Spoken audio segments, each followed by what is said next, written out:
Hello guys, welcome back to our channel Anju's vlog. അപ്പം ഇന്നത്തെ നമ്മുടെ വീഡിയോ എന്താണെന്ന് വെച്ച് കഴിഞ്ഞാൽ ഒരു കുക്കിംഗ് വീഡിയോ ആണ്. അപ്പോൾ നമുക്ക് വീഡിയോയിലേക്ക് പോകുന്നതിന് മുന്നേ തന്നെ ആദ്യമായിട്ടാണ് എൻ്റെ ചാനൽ നിങ്ങൾ കാണുന്നതെങ്കിൽ ലൈക്ക് ചെയ്യാനും സബ്സ്ക്രൈബ് ചെയ്യാനും ഷെയർ ചെയ്യാനും മറക്കരുത്. അപ്പോൾ അതുപോലെ തന്നെ നമ്മുടെ ചാനലിൽ നമ്മൾ ഡാൻസിൻ്റെ ഷോർട്ട് വീഡിയോസൊക്കെ ഇടാറുണ്ട്.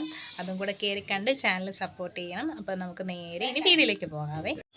അപ്പോൾ ഇതിലേക്ക് നമുക്ക് ആവശ്യമായിട്ടുള്ളത് ഞാനൊരു 4 സവോള ഈ ഒരു പരുവത്തിൽ കട്ട് ചെയ്തെടുത്തിട്ടുണ്ട്. ഈ ഒരു വലിപ്പത്തിൽ കട്ട് ചെയ്താൽ മതിയാവും. തോരന് വേണ്ടിയിട്ട് നമ്മൾ കട്ട് ചെയ്യില്ല, ആ ഒരു പരുവത്തിനേലും കുറച്ചൊരു വലിപ്പത്തിൽ. അതേപോലെ തന്നെ ഞാൻ കുറച്ച് ഏറെ ഒരു 10-14 വെളുത്തുള്ളി ചതച്ച് വാരി എടുത്തിട്ടുണ്ട്. അതുപോലെ തന്നെ ഒരു 6 പച്ചമുളക് ചെറുതായിട്ട് അരിഞ്ഞെടുത്തിട്ടുണ്ട്. പിന്നെ ഒരു ഇഞ്ചി ചെറുതായിട്ട് കൊത്തിയരിഞ്ഞെടുത്തിട്ടുണ്ട് കേട്ടോ. അപ്പോൾ ഇത്രയും സാധനങ്ങളാണ് നമുക്ക് ഇത് വെക്കാനായിട്ട് വേണ്ടത്. പിന്നെ നമുക്ക് ഇവിടെ നമ്മൾ ഉണ്ടാക്കാൻ പോകുന്നത് കക്കാർച്ചിയാണ്. അപ്പം നമ്മളിത് കഴുകി നല്ലതുപോലെ വൃത്തിയായിട്ട് കഴുകണം. ഇതിൽ മണ്ണൊക്കെ ഉണ്ടാവും കേട്ടോ. ഇത് നല്ല വൃത്തിക്ക് നമ്മൾ കഴുകിയിട്ട് നമ്മൾ ചട്ടിയില്ലേ, മൺചട്ടിയിലാണ് കഴുകി വൃത്തിയാക്കിയിട്ട് അതിൽ നമ്മൾ കുറച്ച് വെള്ളം ഒഴിച്ച് കുറച്ച് ഉപ്പും അതേപോലെ തന്നെ കുറച്ച് കുരുമുളക് പൊടിയും മഞ്ഞൾപ്പൊടി ഇട്ട് നമ്മൾ വേവിച്ച് എടുത്തു വെച്ചിരിക്കുന്നതാണ് ഈ കക്ക ഇറച്ചി കേട്ടോ. ഒത്തിരി വലുതുമല്ല എന്നാൽ തീരെ ചെറുതുമല്ല, ഒരു ഇടത്തരം വലിപ്പമുള്ള കക്ക നമുക്കിന്ന് കിട്ടിയിരിക്കുന്നത്. അപ്പം നമുക്ക് സ്റ്റാർട്ട് ചെയ്യാവേ. നമുക്കൊരു ചീനച്ചട്ടി എടുത്തിട്ട് അത് ഗ്യാസിൽ വെക്കാം. അപ്പം നമുക്കിത് വിറകടുപ്പിൽ ഉണ്ടാക്കുന്നതായിരിക്കും ഒന്നുകൂടെ നല്ല ടേസ്റ്റ്. നമ്മളിവിടെ ഗ്യാസിലാണ് ചെയ്യുന്നത്. അപ്പോൾ ചട്ടി ചൂടായതിന് ശേഷം നമുക്ക് ആവശ്യത്തിനുള്ള ഓയിൽ ഒഴിച്ച് കൊടുക്കാം. നമ്മളിവിടെ എപ്പോഴും പറയുന്ന കണക്കിന് നമ്മളിവിടെ വെളിച്ചെണ്ണയാണ് ഉപയോഗിക്കുന്നത്. അപ്പോൾ ആവശ്യത്തിന് നമ്മൾ ഓയിൽ ഒഴിച്ച് കൊടുക്കുന്നുണ്ട്.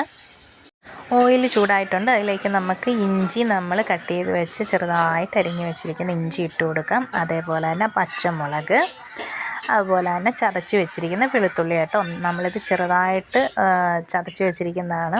അധികം ചതഞ്ഞ് പോകണ്ട, ചെറിയ രീതിയിലൊന്ന് ചതച്ചെടുത്താൽ മതി കേട്ടോ. അപ്പോൾ എല്ലാം കൂടെ നമുക്കൊന്ന് വഴറ്റിയെടുക്കാവേ. അതുപോലെ തന്നെ നമ്മൾ ഇതിൻ്റെ അകത്ത് ഞാൻ എടുക്കാൻ മറന്നുപോയതാണ്, തേങ്ങാക്കൊത്തുണ്ടല്ലോ. തേങ്ങ നമ്മൾ കട്ട് ചെയ്തിട്ട് അതും കൂടെ ഇതിലേക്ക് ഇട്ട് കഴിഞ്ഞാൽ നല്ലൊരു ടേസ്റ്റ് ആയിരിക്കും. അപ്പം നമ്മളിപ്പം തേങ്ങാക്കൊത്തും കൂടെ അതിലിട്ട് കൊടുത്തിട്ട് എണ്ണയിലൊന്ന് മൂപ്പിച്ചെടുക്കുന്നുണ്ട് കേട്ടോ. അപ്പോൾ അതും ഇട്ട് കൊടുത്തിട്ട് നമുക്ക് നല്ലതുപോലെ കുറച്ച് നേരത്തേക്ക് ഒന്ന് മിക്സ് ചെയ്ത് ഇളക്കി കൊടുക്കാവേ. തേങ്ങാക്കൊത്ത് ചെറുതായിട്ടൊന്ന് മൂത്ത് വന്നതിന് ശേഷം നമുക്ക് വെളുത്തുള്ളിയും ഇഞ്ചിയും പച്ചമുളകും കൂടെ നമുക്കെല്ലാം കൂടെ നല്ലപോലെ ഒന്ന് മിക്സ് ചെയ്ത് കൊടുക്കാം.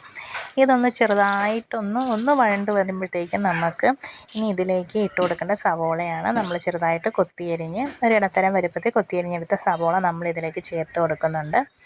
ഇനി അതിൻ്റെ കൂടെ തന്നെ നമുക്ക് മഞ്ഞൾപ്പൊടി, ആവശ്യത്തിനുള്ള മഞ്ഞൾപ്പൊടിയും കൂടെ നമുക്ക് ഇട്ട് കൊടുക്കാവേ. മഞ്ഞൾപ്പൊടി ഇടുമ്പോൾ ശ്രദ്ധിക്കുക, കുറച്ചിട്ടാൽ മതി. കാരണം നമ്മൾ നേരത്തെ കക്ക ഇറച്ചി മഞ്ഞൾപ്പൊടിയും കുരുമുളക് പൊടിയും കൂടി ഇട്ടിട്ട് ഉപ്പും ഇട്ടിട്ടാണ് നമ്മൾ വേവിച്ചെടുത്തിട്ടുള്ളത്.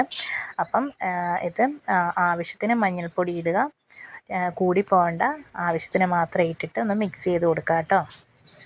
കക്കാർച്ചി ഉപ്പിട്ട് വേവിച്ചതുകൊണ്ട് ഇതിലേക്കും സവോളയിലേക്കും ഈ അരപ്പിലേക്കും നമ്മൾ അതിന് ആവശ്യത്തിനുള്ള ഉപ്പ് മാത്രം ഇട്ട് കൊടുത്താൽ മതി. അപ്പോൾ ആ ഉപ്പും കൂടെ ചേർത്ത് കൊടുത്തതിന് ശേഷം നല്ലതുപോലെ നമുക്ക് മിക്സ് ചെയ്തെടുക്കാം. ഇനി ഇത് നല്ലതുപോലെ വഴണ്ട് വരട്ടെ. അപ്പോൾ സവോള വഴണ്ട് വന്നതിന് ശേഷം നമുക്കിതൊരു പാത്രത്തിലേക്ക് മാറ്റാം. ഇനി നമുക്ക് ആ ചട്ടിയിൽ തന്നെ നമ്മുടെ കക്കാർച്ചി വേവിച്ച് നമ്മൾ എടുത്തു വെച്ച കക്കാർച്ചി നമുക്കൊന്ന് ചെറുതായിട്ടൊന്ന് ഫ്രൈ ചെയ്തെടുക്കണം. അപ്പോൾ നമുക്ക് കക്കാർച്ചി ഇട്ട് കൊടുക്കാം. അതിലേക്ക് കുറച്ച് ഓയിൽ ഒഴിച്ച് കൊടുക്കാവേ. ഓയിൽ ഒഴിച്ച് കൊടുത്തതിന് ശേഷം നല്ലതുപോലെ നമുക്കൊന്ന് ഇളക്കി മിക്സ് ചെയ്യാം. നമുക്ക് നല്ലതുപോലെ ഇടയ്ക്കിടയ്ക്ക് ഇങ്ങനെ നമ്മൾ ഇളക്കി കൊടുത്തോണ്ടേ ഇരിക്കണം, എന്നാലാണ് നമുക്കൊന്ന് ഫ്രൈ ആയി കിട്ടുകയുള്ളൂ. ഇനി നമുക്കിതിലേക്ക് ആവശ്യത്തിനുള്ള കുരുമുളക് പൊടി നമുക്ക് ഇട്ട് കൊടുക്കാവേ. ഇനി കുറച്ച് നമുക്ക് പെരുംജീരകപ്പൊടിയും കൂടെ നമുക്ക് ഇട്ട് കൊടുക്കാവേ. നല്ലതുപോലെ ഒന്ന് ഇളക്കി കൊടുക്കാം. ഇനി ഇതിലേക്ക് നമുക്ക് നേരത്തെ വഴറ്റി വെച്ചിരുന്ന നമ്മുടെ സവോള, ഇഞ്ചി, വെളുത്തുള്ളി, പച്ചമുളക് അത് നമുക്ക് ഇതിലേക്ക് ഇട്ട് കൊടുക്കാവേ. ഇനി ഇതിട്ട് കൊടുത്തതിന് ശേഷം നമുക്ക് ഇതിലേക്ക് ഇനി ആവശ്യത്തിനുള്ള മുളക് പൊടിയും കൂടി ഇട്ട് കൊടുക്കാം. മുളക് പൊടിയും കൂടി ഇട്ട് കൊടുത്തതിന് ശേഷം നല്ലതുപോലെ നമുക്കൊന്ന് ഇളക്കി യോജിപ്പിച്ച് കൊടുക്കാവേ. ആ കക്കാർച്ചിയിലേക്ക് ആ മുളക് പൊടിയുടെ ഫ്ലേവറൊക്കെ ചെല്ലത്തക്ക രീതിയിൽ നല്ലതുപോലെ ഒന്ന് ഇളക്കി യോജിപ്പിച്ച് കൊടുക്കാം.